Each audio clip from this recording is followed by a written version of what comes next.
അസ്സലാമു അലൈക്കും. റമദാൻ മുബാരക്. ഇന്നത്തെ നമ്മുടെ റെസിപ്പി റോൾ സമൂസയാണ് കേട്ടോ. നല്ല ടേസ്റ്റിയാണ്, കാണാനും നല്ല ഇൻട്രസ്റ്റിംഗ് ആണ്. അപ്പോൾ ഇതെങ്ങനെ തയ്യാറാക്കിയെടുക്കുന്നതെന്ന് നോക്കണ്ടേ? അപ്പോൾ നേരെ നമുക്ക് റെസിപ്പിയിലോട്ട് പോവാം. ഞാനിവിടെ 2 കപ്പ് മൈദ എടുത്തിട്ടുണ്ട്. അതിലേക്ക് നമുക്ക് ആവശ്യത്തിന് ഉപ്പ് ചേർത്ത് കൊടുക്കണം. പിന്നെ ഇതിലേക്ക് വേണ്ടത് ഒരു 3 ടേബിൾ സ്പൂൺ ഓയിലാണ് കേട്ടോ. ഏത് ഓയിലായാലും കുഴപ്പമില്ല. അതുകൂടി ചേർത്തിട്ട് ഇതിനെ നന്നായിട്ട് യോജിപ്പിച്ചിട്ടെടുക്കുക. നമ്മളിത് കയ്യിൽ ഇങ്ങനെ പിടിക്കുമ്പോൾ ഒരു ഷേപ്പ് ഹോൾഡ് ചെയ്യാൻ പറ്റണം. അതാണ് അതിൻ്റെ പരുവം. പിന്നെ വേണ്ടത് 1 സ്പൂൺ കരിഞ്ജീരകമാണ് കേട്ടോ. അതും കൂടി ഇതിലേക്ക് ചേർത്തിട്ട് മിക്സ് ചെയ്തതിന് ശേഷം ആവശ്യത്തിന് വെള്ളം ഒഴിച്ചിട്ട് നമ്മുടെ പൂരിക്കൊക്കെ കുഴക്കുന്ന പോലെ ഒരു ടൈറ്റ് മാവാക്കിയിട്ട് കുഴച്ചെടുക്കുക. ഇനി ഇതിനെ നമുക്ക് റെസ്റ്റ് ചെയ്യാൻ വെക്കാം. നമ്മുടെ ഫില്ലിങ് നമുക്ക് ഇനി റെഡിയാക്കി എടുക്കണം. ഒരു പാനിൽ ഞാൻ കുറച്ച് ഓയിൽ ഒഴിച്ചിട്ടുണ്ട്. ഒരു 3 ടേബിൾ സ്പൂണോളം ഓയിൽ ഒഴിച്ചിട്ട് അതിലേക്ക് ഇഞ്ചി വെളുത്തുള്ളി പേസ്റ്റ് ചേർത്ത് കൊടുക്കുക. 1 സ്പൂൺ വീതമാണ് ചേർത്തത്. ഇനി ഇതിൻ്റെ പച്ചമണം മാറുന്നവരെ മൂപ്പിച്ചിട്ടെടുക്കണം. പിന്നെ ഒരു സവാള ചെറുതായിട്ട് അരിഞ്ഞതും കൂടി ഇതിലേക്ക് ആഡ് ചെയ്ത് കൊടുക്കുന്നുണ്ട്. ഇനി ഇതൊന്ന് നന്നായിട്ട് വഴന്ന് വരണം. കുറച്ച് ഉപ്പ് കൂടി ചേർത്തിട്ട് നന്നായിട്ട് വഴറ്റിയെടുക്കുക. ഒരു ഗോൾഡൻ കളർ ആകുമ്പോൾ നമുക്കിതിലേക്ക് മസാലപ്പൊടി ചേർത്ത് കൊടുക്കാം. കുറച്ച് മഞ്ഞൾ പൊടി, മുളക് പൊടി, അതുപോലെ ചെറിയ ജീരകം, പിന്നെ പെപ്പർ പൊടി, അതുപോലെ ഗരം മസാല കുറച്ചധികം ചേർക്കുന്നുണ്ട്. അപ്പോൾ ഇതൊക്കെ ചേർത്തിട്ട് ഈ മസാല നന്നായിട്ട് മൂപ്പിച്ചിട്ടെടുക്കണം, അതിൻ്റെ പച്ചമണമൊക്കെ മാറുന്നവരെ. അപ്പോൾ ഇത്രയേ ഉള്ളൂ, നമ്മുടെ മസാല റെഡിയായി. ഇനി ഞാനൊരു 5 ഉരുളക്കിഴങ്ങ് പുഴുങ്ങിയെടുത്തിട്ടുണ്ട്. അതിനെ നമുക്ക് നന്നായിട്ട് മാഷ് ചെയ്തിട്ടെടുക്കാം കൈ കൊണ്ട് തന്നെ. ഇനി ഈ ഉരുളക്കിഴങ്ങ് നമ്മൾ നേരത്തെ തയ്യാറാക്കി വെച്ച മസാലയിലേക്ക് ചേർത്ത് കൊടുക്കണം. ഒപ്പം തന്നെ കുറച്ച് മല്ലിയില കൂടി ചേർക്കുന്നുണ്ട് ഞാൻ. ഇനി ഇതിനെ നന്നായിട്ടൊന്ന് യോജിപ്പിച്ചിട്ടെടുക്കുക. അപ്പോൾ ഇതാണ് നമ്മുടെ ഫില്ലിങ്.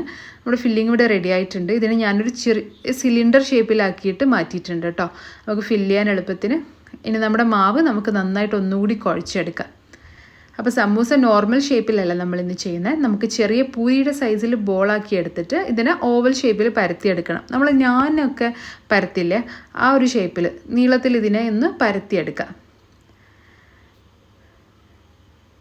എന്നിട്ട് നമുക്ക് ഇതിൻ്റെ ഒരു വശത്ത് കത്തി കൊണ്ട് ഇതുപോലെ സ്ലിറ്റ് ഇട്ട് കൊടുക്കണം. ചെറിയ ഇതായിട്ടൊന്ന് വരഞ്ഞു കൊടുക്കുക.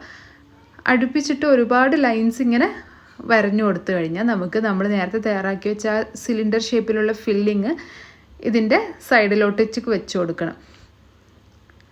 ഇതുപോലെ വെച്ച് കൊടുത്തിട്ട് ഇതിന് ആദ്യം ഒന്ന് ഫോൾഡ് ചെയ്യുക.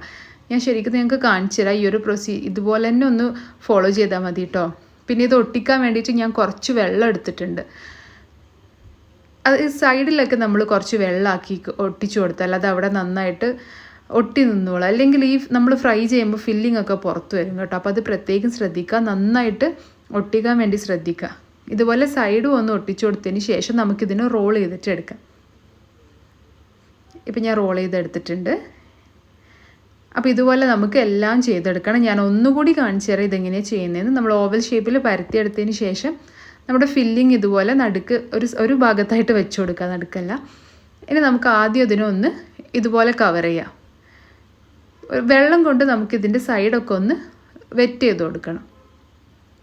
എന്നിട്ട് സൈഡ്സ് ആദ്യം ഒന്ന് ഇതുപോലെ മടക്കിയതിന് ശേഷം നമുക്കിതിനെ റോൾ ചെയ്തിട്ടെടുക്കാം. ഇനി ഇതിൻ്റെ അറ്റത്ത് നമുക്ക് കുറച്ച് വെള്ളം കൊണ്ട് വെറ്റ് ചെയ്തിട്ട് ഇതിനെ ഇവിടെ ഇങ്ങനെ ഒട്ടിച്ചു വെക്കാം. എന്നിട്ട് കയ്യിൽ വെച്ചിട്ട് ഒന്ന് ഇതുപോലെ പ്രസ് ചെയ്ത് കഴിഞ്ഞാൽ നമ്മുടെ റോൾസ് റെഡിയായി. ഇതുപോലെ നമുക്ക് എല്ലാം ചെയ്തെടുക്കാം. അടുത്തതായിട്ട് ഇതിന് ഫ്രൈ ചെയ്യുന്ന പരിപാടിയാണ്. ഇവിടെയാണ് ഏറ്റവും ക്ഷമ വേണ്ടത്. ഇത് പെട്ടെന്ന് ഫ്രൈ ആയിട്ട് കിട്ടില്ല. സമൂസ ഫ്രൈ ചെയ്യൽ ശരിക്കും നല്ല പേഷ്യൻസ് ആവശ്യമുള്ളൊരു സംഭവമാണ്. നമ്മുടെ ഓയിൽ ലോ ടു മീഡിയം ഹീറ്റിലായിരിക്കാൻ പ്രത്യേകം ശ്രദ്ധിക്കുക. ഒരുപാട് ഹൈ ഫ്ലെയിമിൽ വെച്ചാൽ ഇത് പെട്ടെന്ന് പുറമൊക്കെ ബ്രൗൺ കളറായിട്ട് ഉള്ളു വേവാണ്ട് വരും. അപ്പോൾ ലോ ടു മീഡിയം ഫ്ലെയിമിൽ വെച്ചിട്ട് ഏകദേശം ഒരു 5 to 10 മിനിറ്റ് എടുക്കും കേട്ടോ ഇതൊന്ന് ഫ്രൈ ആയിട്ട് വരാൻ വേണ്ടിയിട്ട്. അപ്പോൾ നമുക്ക് ചെറുതായിട്ട് 2 വശവും ഒന്ന് മെല്ലെ ഫ്രൈ ചെയ്തിട്ട് എടുക്കാം.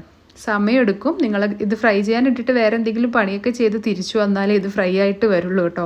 അതാണ് എൻ്റെ അനുഭവം.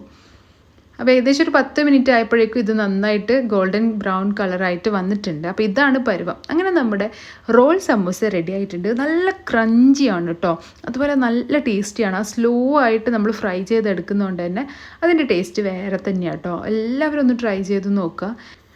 എന്തായാലും എല്ലാവർക്കും ഇഷ്ടമാവും. നല്ല വെറൈറ്റിയാണ്, കാണാനും നല്ല ഭംഗിയാണ്, നല്ല ഇൻട്രസ്റ്റിംഗ് ആണ്.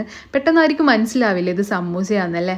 അപ്പോൾ എല്ലാവരും ഒന്ന് ട്രൈ ചെയ്തിട്ട് ഫീഡ്ബാക്ക് അറിയിക്കാൻ മറക്കരുത്. ചാനൽ ഇതുവരെ സബ്സ്ക്രൈബ് ചെയ്യാതെ കാണുന്നവരുണ്ടെങ്കിൽ സബ്സ്ക്രൈബ് ചെയ്യുക.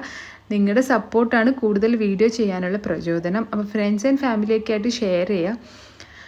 പുതിയൊരു വീഡിയോ ആയിട്ട് കാണാം. അതുവരേക്കും this is me Nishi signing off. Take care.